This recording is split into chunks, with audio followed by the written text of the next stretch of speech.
Nous vous souhaitons le bienvenu au sein du cabinet Granov RH Academy. Notre vision est de former, de charger des suivis et de l'évaluation des projets compétitifs et complets. Et au sein de ce cabinet, nous intervenons prioritairement dans le secteur de la gestion du projet et de l'entrepreneuriat. Car nous sommes convaincus, comme disait Abraham Lincoln, la formation est le fondement d'une carrière réussie.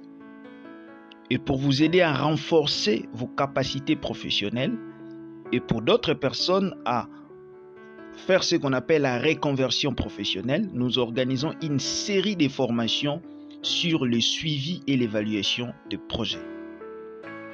Bien, aujourd'hui, nous allons parler de la conception du tableau de suivi des indicateurs. Pour cela, nous allons tout d'abord préciser la notion du tableau de suivi des indicateurs. Nous allons expliquer c'est quoi un tableau de suivi des indicateurs. Puis, en deuxième lieu, nous allons vous présenter les modèles du tableau de suivi des indicateurs. Et puis, nous allons également expliquer la notion de la variance qui est importante pour que nous puissions comprendre comment concevoir, comment renseigner les données dans le tableau de suivi des indicateurs. Et nous allons en dernier lieu vous présenter un cas pratique que nous allons nous-mêmes résoudre et que nous allons également vous associer à cela, vous soumettre cet exercice-là pour que vous puissiez tester votre degré de compréhension de cette matière. Comme vous le savez bien, suivi et évaluation de projet, il y a de ces outils qui sont incontournables et parmi lesquels figurent les tableaux du suivi des indicateurs. De prime abord, vous devez savoir qu'un tableau de suivi des indicateurs, ou TSI en sigle, est un outil de gestion des données. C'est la première des choses que vous devez noter. Le tableau de suivi des indicateurs est un outil de gestion des données. Donc, ça permet de gérer les données. Le tableau de suivi des indicateurs va vous aider à enregistrer et à suivre la performance des indicateurs. C'est cela les deux utilités ou bien les deux fonctions du tableau de suivi des indicateurs. Donc dans ces tableaux-là, vous allez enregistrer. Vous allez enregistrer les indicateurs et même leurs progrès. Vous allez les enregistrer dans ces tableaux. Également, ces tableaux vous permettent de suivre la performance de chaque indicateur. Et vous verrez que dans ces tableaux, on va renseigner les différents résultats. Et pour chaque résultat, on va indiquer ou bien préciser son indicateur, bien ses indicateurs. Et puis, nous allons préciser la baseline. Nous allons préciser la cible et même la valeur réalisée. Et enfin, nous allons parler même du pourcentage de l'objectif atteint. Donc, plus loin, nous allons expliquer toutes ces notions. Et les tableaux de suivi des indicateurs permettra ainsi d'orienter la mise en œuvre et la gestion du projet. Donc, si l'on doit suivre les indicateurs, si on doit les enregistrer, c'est pour tout simplement orienter la mise en œuvre du projet. Voyez, le tableau de suivi des indicateurs vient guider la mise en œuvre, comme je viens de le dire, et la gestion même du projet en assurant le suivi des progrès accomplis vers la réalisation des cibles. Vers la réalisation des cibles spécifiques au fin d'une transparence et d'une redevabilité accrue. Donc, vous devez savoir que les tableaux de suivi des indicateurs vous permet de suivre à temps réel les progrès accomplis par votre projet vers la réalisation de ces cibles spécifiques. Et quand vous faites ce travail-là, cela permettra à ce que vous puissiez imprimer un degré de transparence et de redevabilité même envers les différentes parties prenantes. Donc, vous devez être à mesure d'informer les différentes parties prenantes de l'évolution, de la progression de votre projet. Aussi, les tableaux de suivi des indicateurs doivent être soumis à la fréquence convenue et exigée et selon le lien hiérarchique défini dans les projets ou programmes. Généralement, les tableaux de suivi des indicateurs est soumis aux différentes parties prenantes au moins trimestriellement. Cependant, pour des projets de courte durée, on peut soumettre un tableau de suivi des indicateurs mensuellement. En général, les tableaux de suivi des indicateurs est complété par les membres de l'équipe du projet et soumis par les responsables du projet ou programme. Donc, au fur et à mesure qu'on est en train d'avancer avec le projet, les membres de l'équipe du projet doivent renseigner les indicateurs et même leur progression. Et ça sera maintenant le responsable du projet qui va soumettre ces tableaux. Les tableaux de suivi des indicateurs devaient être présentés en annexe au rapport de gestion du projet. Donc, lorsque vous concevez les rapports de gestion du projet, il est important d'associer ou bien d'annexer les tableaux de suivi des indicateurs.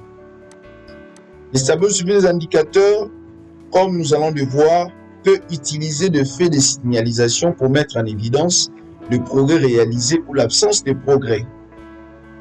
Et vous allez comprendre, par exemple, le vert va signifier que l'indicateur a atteint au moins sa valeur cible. Le jaune signifie que l'indicateur n'a pas atteint la cible, mais il est susceptible de l'atteindre.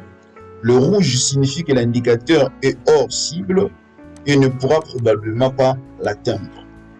Si nous avons un tableau qui résume tout ce que nous venons de dire, nous avons un modèle du tableau de suivi des indicateurs.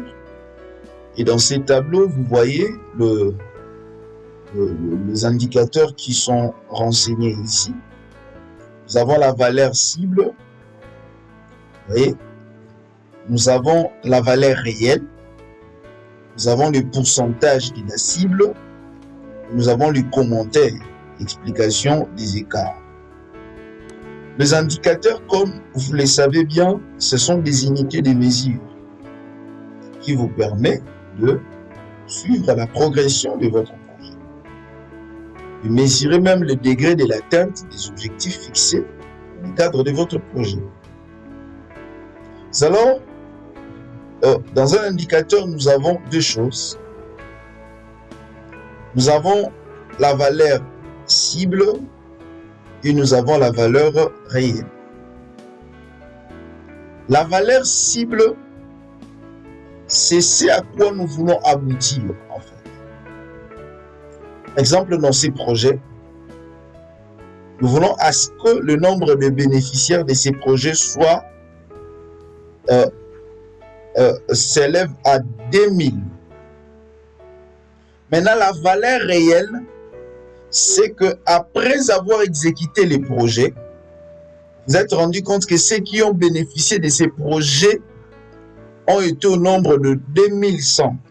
Donc, on est même au-delà de la valeur cible. Nous, notre cible s'est limitée à 2000, mais on est allé au-delà.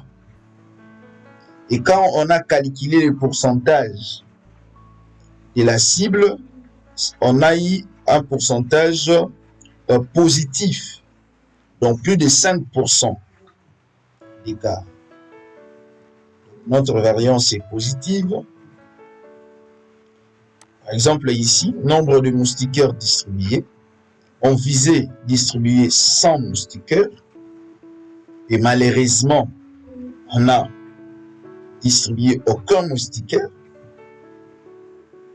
Cela fait que notre projet a un écart de 100%, ce qui est un mauvais signe. Donc, déjà avec cette situation, vous ne pouvez pas atteindre le résultat. Parce que vous voyez que le feu de signalisation, ça vous signale ici que c'est rouge. Vous voyez, le feu ici, c'est un feu rouge. Mais qu'est-ce qui a fait qu'il n'y ait pas de distribution de moustiquaires? Par exemple, ici, la livraison de moustiquaires a été entravée à cause de l'état de route durant la saison de pluie. Ensuite à cela, vous avez appris une leçon. Désormais, nous allons distribuer des moustiquaires avant la saison de pluie. Vous voyez? Un autre cas, nombre de personnes formées pour entretenir le moustiquaire. On visait former 500 personnes. Malheureusement, on n'a formé que 400. Le pourcentage de l'écart ici, l'écart ici s'élève à 20%. Qu'est-ce qui a causé cela? Il y a eu l'absence de certains stagiaires à cause de la saison de récolte. Comme leçon apprise, nous allons maintenant faire notre formation plus tôt dans l'année pour qu'il n'y ait plus absence de stagiaires. Vous avez vu un exemple du tableau de suivi des indicateurs avec le feu de signalisation. C'est important. Donc déjà avec les tableaux de suivi des indicateurs, vous serez à mesure de voir si votre projet avance bien, soit si c'est un projet qui est en train de régresser ou stagner. Troisième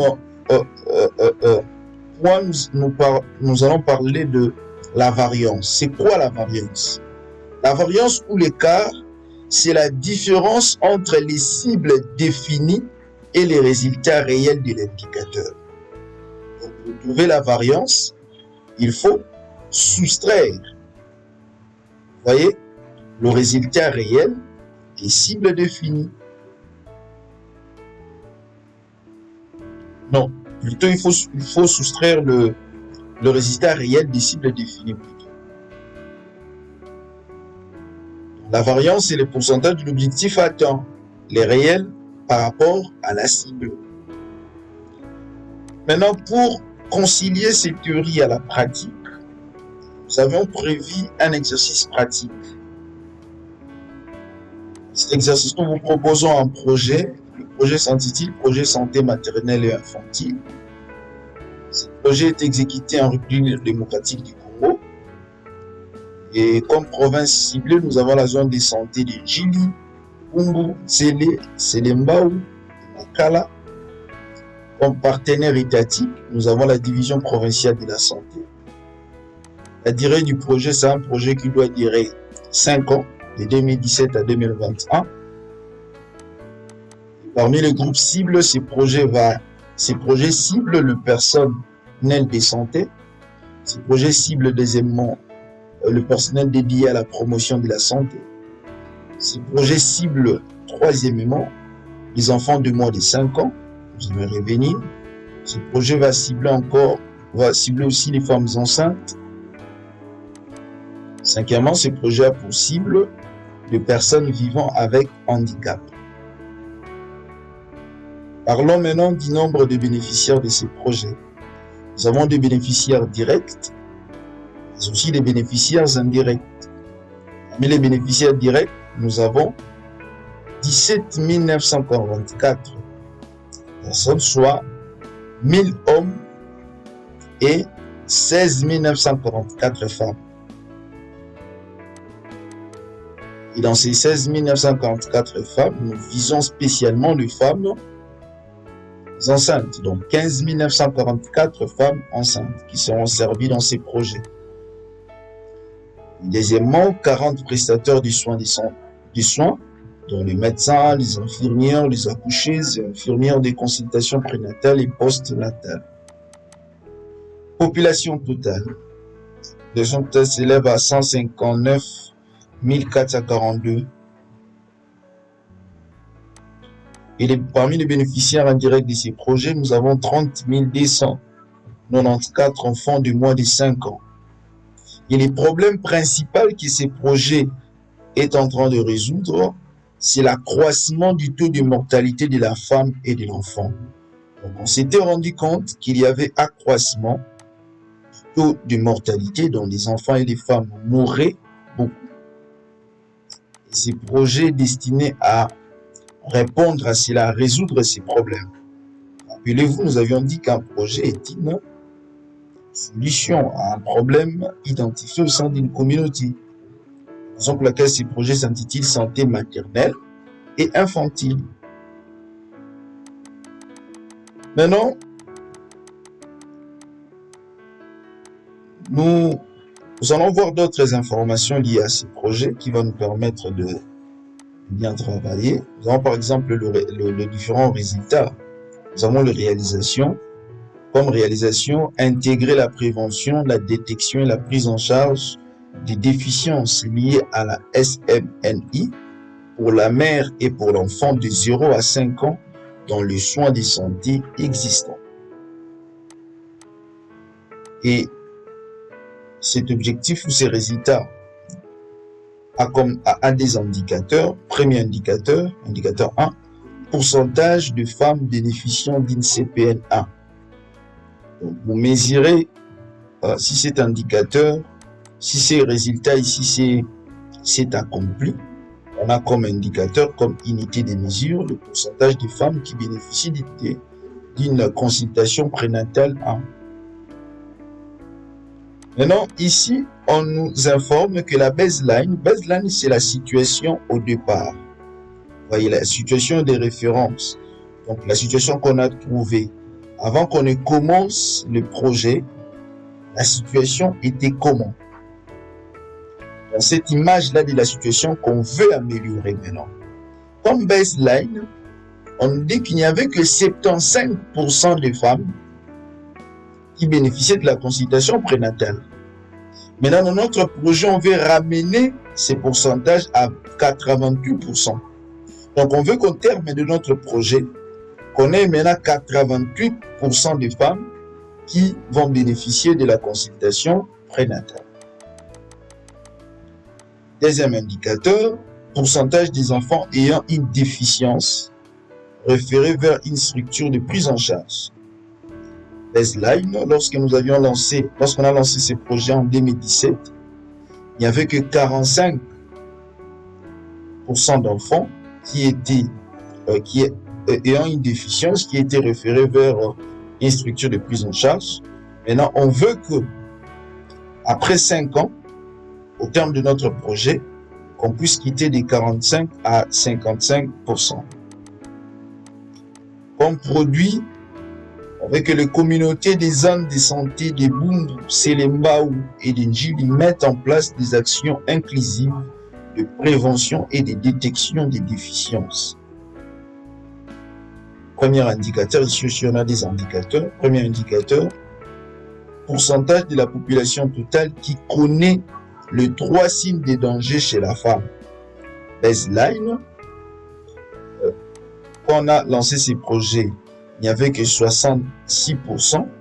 On veut que, au terme de notre projet, qu'on puisse passer de 66 à 85. Deuxième indicateur, pourcentage de la population totale qui applique au moins 3 pratiques clés familiales. Quand on a lancé ces projets, il n'y avait que 45% de la population totale qui appliquait au moins 3 pratiques clés familiales. Mais on veut ramener ces nombres ici à 57%. Donc, maintenant, comment est-ce qu'on va s'y prendre? Quelle comme question dans ces travaux pratiques? On dit, supposons que vous avez effectué des descentes au niveau du bureau de la zone de santé, vous avez collecté les données suivantes. Mois de janvier 80, mois de février 70, mois de mars 90. Le travail qu'on vous demande, le travail demandé, veuillez renseigner le niveau de l'avancement de l'indicateur au premier trimestre. 2. Considérez le même donné pour tous les indicateurs et veuillez renseigner le niveau de l'avancement de chaque indicateur à la fin du premier trimestre. C'est le travail que nous allons faire. Je vais un peu mieux expliquer cet exercice. Puisque nous sommes en train de travailler sur les tableaux de suivi des indicateurs. Rappelez-vous, nous avions dit que le tableau de suivi des indicateurs ou le TSI est un outil de gestion des données. Or, s'il faut parler de la gestion des données, cela veut dire qu'au préalable, on aille à collecter des données. Donc, on ne peut pas parler de la gestion des données sans qu'il y ait collecte des données. Cela va vous demander à faire des descentes sur terrain pour aller collecter des données. Maintenant, quand vous êtes descendu sur terrain, vous avez collecté des données ci-après. Au mois de janvier, au moins, vous avez collecté 80. Au mois de février, 70. Et au mois de mars, 90. Maintenant, on vous dit, sur base de ces données ici, de renseigner l'avancement de l'indicateur au premier trimestre.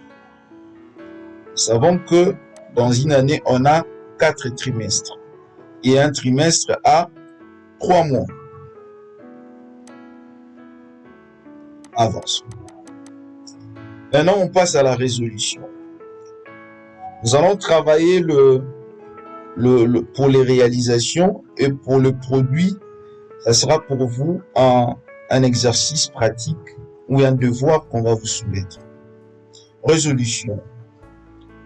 Pour les réalisations, rappelez-vous, on avait dit que le résultat attendu, c'était d'intégrer la prévention, la détection et la prise en charge des déficiences liées à la SMNI pour la mère et pour l'enfant de 0 à 5 ans dans les soins de santé existants.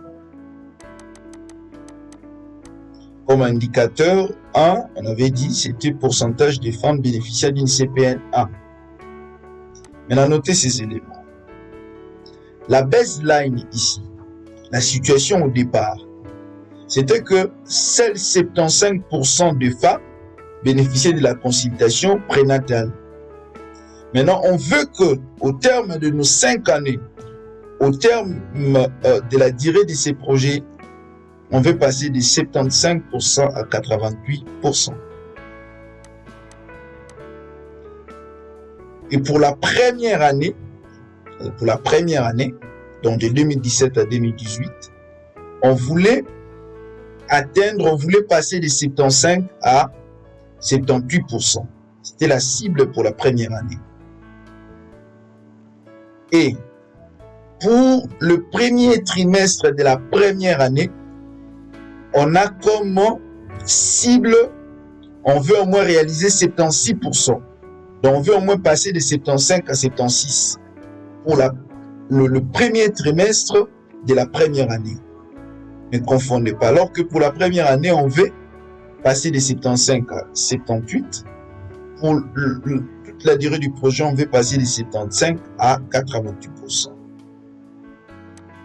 Maintenant, réfléchissons. Considérons que la situation trouvée au moment du lancement du projet en 2017 renseignait qu'il y avait 75% de femmes qui bénéficiaient de la CPN1, soit 11 958 sur 15 944 femmes enceintes. Rappelez-vous, nous avions dit que parmi le bénéficiaire de ces projets ou des cibles, nous avons les femmes enceintes. On avait dénombré ces femmes-là, ils étaient au nombre de 15 944. Maintenant, si on nous dit que seuls 75% de ces 15 944 femmes enceintes ici faisaient la consultation, bénéficiaient de la consultation prénatale, donc le 75% de ces nombres ici nous donne 11 958 femmes. On avait au moins 11 958 femmes sur 15 000 qui déjà fréquentaient ou bénéficiaient de la consultation prénatale. Maintenant, après un trimestre d'exécution du projet, on a travaillé au mois de janvier, février et mars. Après un trimestre, 244 autres femmes enceintes se sont ajoutées. Avec la sensibilisation, avec toutes les mobilisations que vous avez fait dans votre projet, vous avez au moins attiré 244 femmes. Donc, au mois de janvier, 80 femmes s'étaient ajoutées. Au mois de février, 70 femmes. Au mois de mars, 90 femmes. 80 plus 70 plus 90, ça me donne 240. Ce qui représente 1,5% de la totalité des femmes enceintes.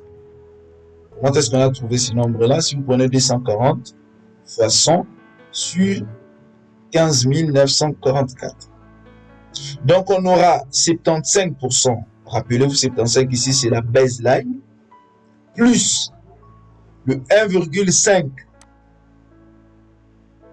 Donc, ce qui représente les 240 autres femmes enceintes qui se sont ajoutées. Notre projet maintenant est passé à 66,5%. Ce qui équivaut à 77%. Donc, telle est la situation à la fin du premier trimestre. Maintenant, pour trouver le pourcentage de la cible, on aura 77%. Donc, notre valeur réelle est de 77%, moins 76% qui était notre cible. Donc, cela nous donne 1%, un écart d'1%. Et si on calcule le pourcentage pour ces 1% ici, on a aussi 1%. 1% d'écart, ce qui est une bonne chose.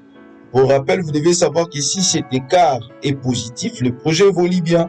Or, s'il est négatif, le projet a un problème. Or, pour notre cas, l'écart est positif.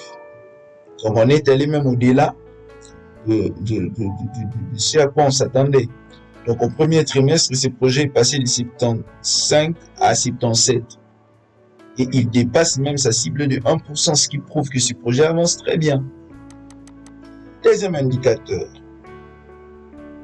Pourcentage des enfants ayant une déficience référée vers une structure de prise en charge. Comme baseline, le nombre de ces enfants-là était de 45%. Et pour toute la durée du projet, comme cible, on veut passer de 45 à 55%. On veut augmenter ce nombre-là de 10%. Comme cible annuelle pour une année, la première année, on veut au moins passer de 45 à 47%. Et pour le premier trimestre, on veut passer de 45 à 46%.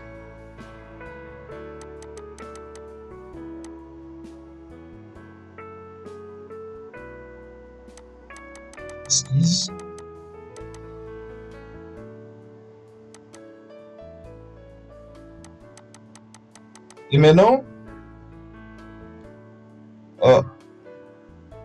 après notre projet, après un trimestre d'exécution du projet, 240 autres enfants se sont ajoutés. Donc, au mois de janvier, on a eu 80 enfants qui s'étaient ajoutés. Au mois de février, 70. Au mois de mars, 90.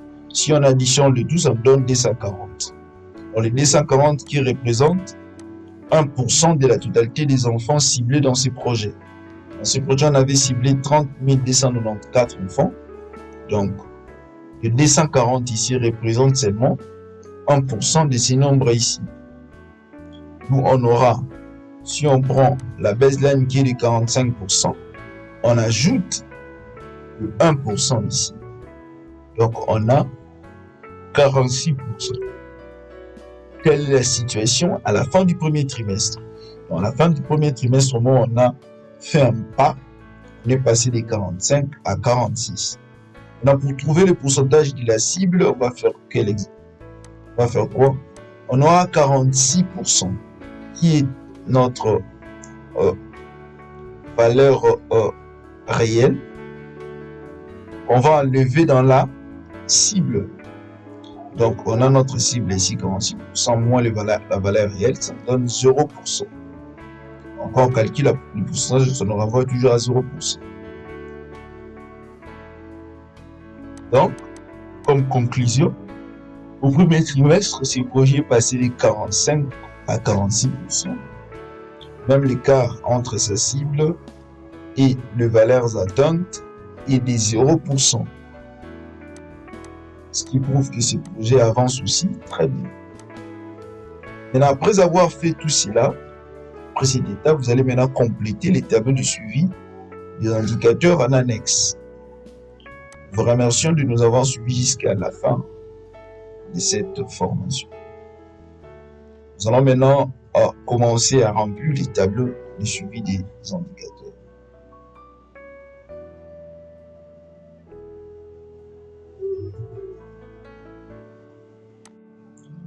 À présent, nous allons enregistrer les données que nous avions trouvées lors de notre travail pratique dans ces tableaux de suivi des indicateurs sous format Excel.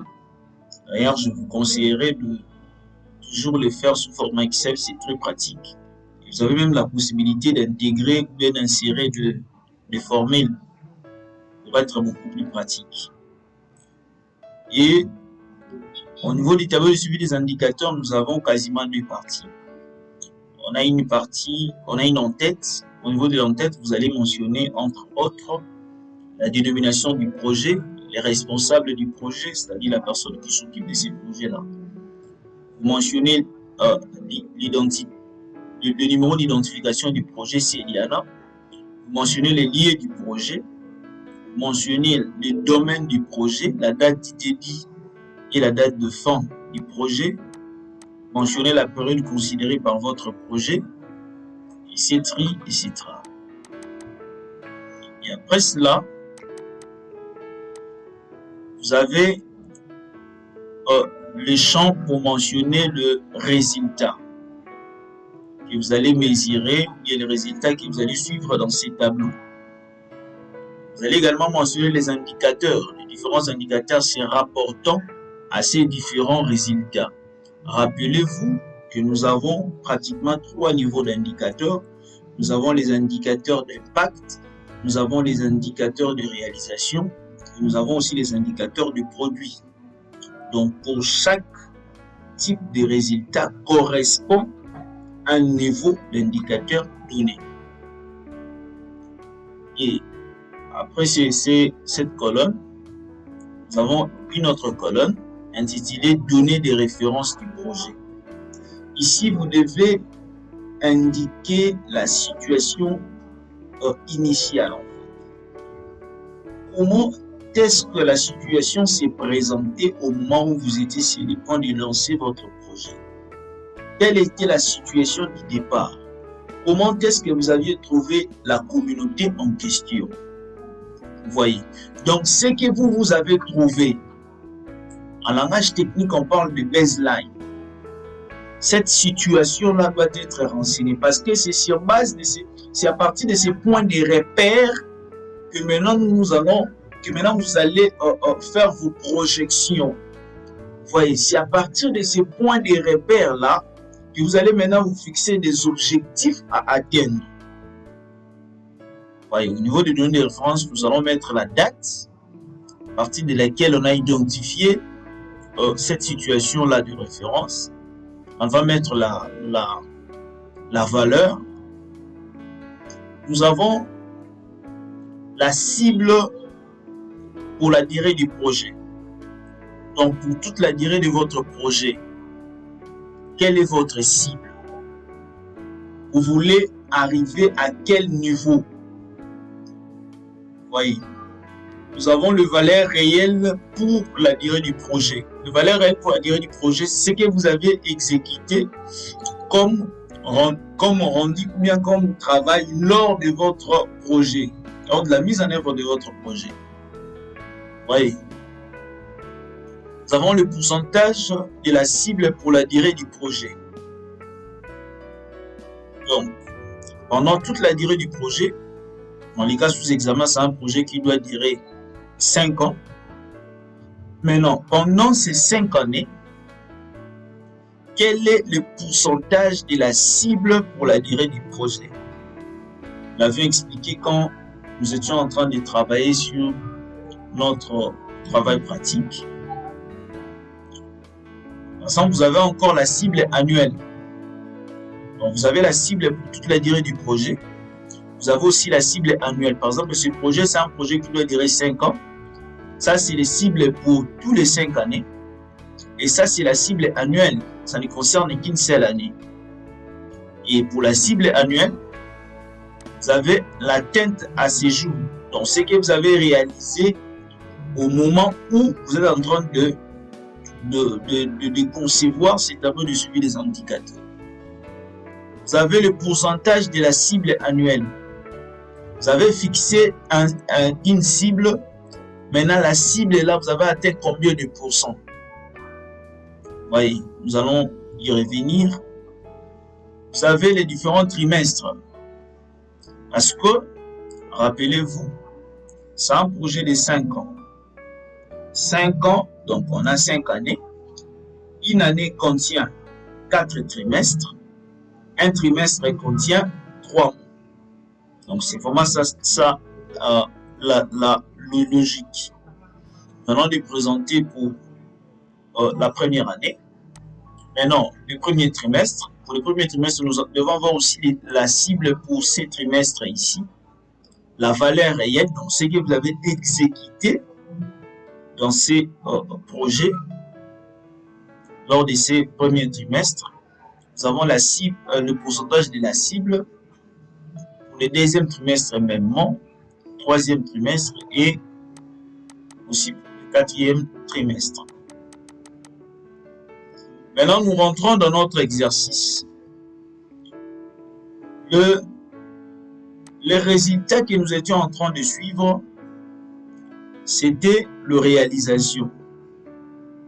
Réalisation comme résultat, on devait intégrer la prévention, la détection et la prise en charge des déficiences liées à la SMNI pour la mère et pour l'enfant de 0 à 5 ans dans les soins de santé existants.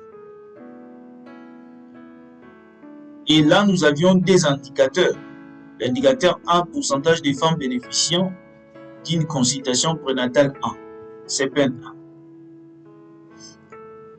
Situation de référence, baseline, c'est 75%. Donc, on avait 75% de femmes qui bénéficiaient d'une CPN 1. Maintenant, notre cible pour la durée du projet. Donc, nous voulons passer de 75 à 88%. Nous voulons que, au terme de ces 5 années, au terme de la durée du projet, on puisse quitter de 75 à 88%. Je pense que je me fais comprendre. C'est ça la cible, bien les cibles pour la durée du projet. Maintenant, le 77%, nous allons vraiment y revenir. On va vous expliquer pourquoi c'est 77%. C'est ce que vous avez réalisé comme travail en fait. Vous voulez parvenir à 88%, mais il s'est fait que par votre travail, vous n'êtes passé que de 75 à 77. Et le pourcentage pour la durée du projet, si c'est vraiment la variance, est de moins 13%. Donc c'est vraiment le pourcentage de l'écart entre le cible pour la durée du projet et le valeur réelle. Et à part ça, nous avons encore la cible annuelle pour ces projets ici. On voulait passer en une année de 75 à 78%. Mais c'est fait que, à ce jour, vous n'avez réalisé que 77%. Et quand on calcule la cible annuelle et ce que vous avez réalisé, l'écart est de moins 1%. Pour le premier trimestre, on va s'y limiter là. Vous avez voulu passer de 75 à 76%. Maintenant, vous avez réalisé 77%. Donc, vous êtes même au-dessus de la cible pour le premier trimestre. Et l'écart est de 1%. Et la même chose pour l'indicateur 2. L'indicateur 2, c'est le pourcentage des enfants ayant une déficience référée vers une structure de prise en charge. Pour ces projets ici, baseline, c'est 45%, la situation de départ. Maintenant, pour toute la durée du projet, vous avez voulu passer de 45 à 55%. Maintenant, il s'est fait que pendant tous ces 5 ans, vous n'avez réalisé que 46%. Donc, de 55 à 46, l'écart est de moins 16%. La cible annuelle pour une année, il vous avait fallu passer de 45 à 47%. Il s'est fait que pour cette année, vous n'avez réalisé que 46%. L'écart est de moins 2%. Le pourcentage de l'écart est de moins 2%. Ici, vous avez voulu réaliser 46%.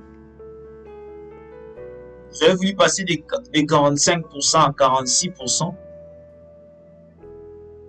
Et bien évidemment, lors de l'exécution du projet dans ces premiers trimestres, vous avez aussi atteint 46%. Donc l'écart, le pourcentage de l'écart est de 0%. C'est un projet qui évolue bien. Parce que quand c'est négatif, c'est là où ça doit inquiéter. Quand c'est positif, c'est un bon signe en fait. Merci, nous venons de vous présenter les tableaux de suivi des indicateurs. C'est une matière technique. Nous savons que vous avez encore beaucoup de questions. N'hésitez pas à déposer vos questions en commentaire, nous allons y répondre. Suivez cette vidéo plusieurs fois. Donc, il faut suivre cette vidéo plusieurs fois. Suivez cette vidéo. Cela va vous permettre d'avoir une vision globale et panoramique même de nos enseignements. Merci de nous avoir suivis jusqu'à la fin. Nous venons de finir cette leçon. Nous avions parlé de la conception du tableau de suivi des indicateurs. Nous avions défini ce que c'est les tableaux de suivi des indicateurs. Nous avions dit que c'est un outil de gestion qui permet d'enregistrer les indicateurs et de suivre même leur progression.